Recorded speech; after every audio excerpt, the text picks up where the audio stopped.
For me, Gresham College is a wonderful institution of a kind which is perhaps rare in today's world, where there are genuine opportunities to communicate with the general public, where people can get information free and can enlarge their understanding of a whole range of topics easily and conveniently.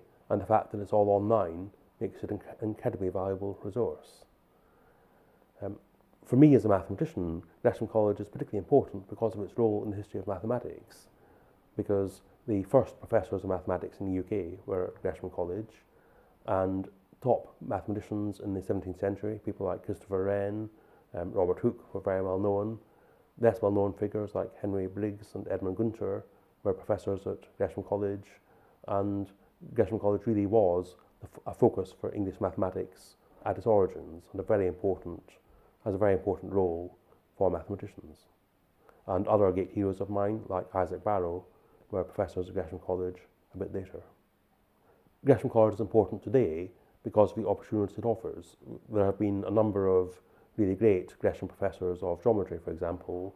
I'm thinking of Christopher Zeeman, Robin Wilson, Ian Stewart, and John Barrow and Raymond Flood, who are really excellent communicators, and it gives them a chance to get their ideas across to the public, and that's, I think, a very valuable thing to be happening.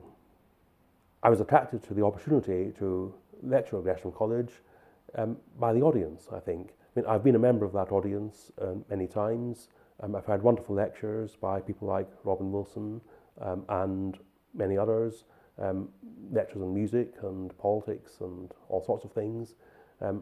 I enjoy being in the audience there, and the audience, I think, is my kind of audience. So I'm really very pleased to have the chance to talk there.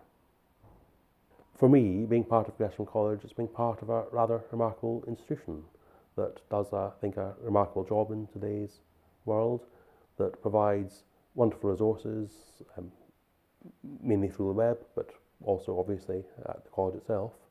And it's wonderful to be part of this wonderful charitable enterprise. Well, some of my heroes are the early professors. For example, Issac Barrow, who was a great mathematician, predecessor of Newton, who had a remarkable career. He started off as a professor of Greek, became a professor of mathematics, geometry at Gresham College, moved to be the first professor of mathematics at Cambridge, and then gave it all up and went into the church. It said he gave it up in favour of Newton, but he was possibly just bored with maths by that time. But he was a very much loved character, and he's one of my personal heroes. More recently, I think that the 20th century professors of geometry generally did a wonderful job. People like Louis Milne Thompson, who was a Greenwich mathematician as it happened as well,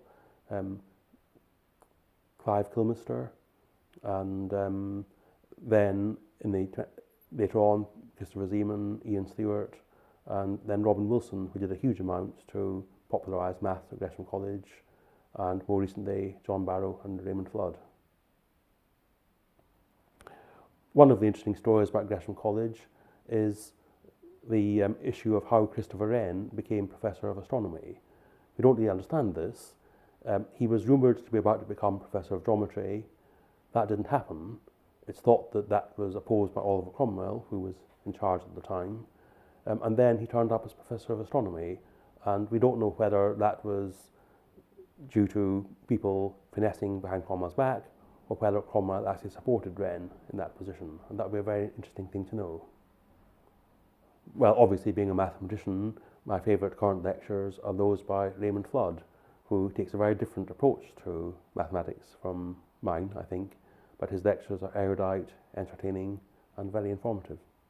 I would love to attend more of the music lectures.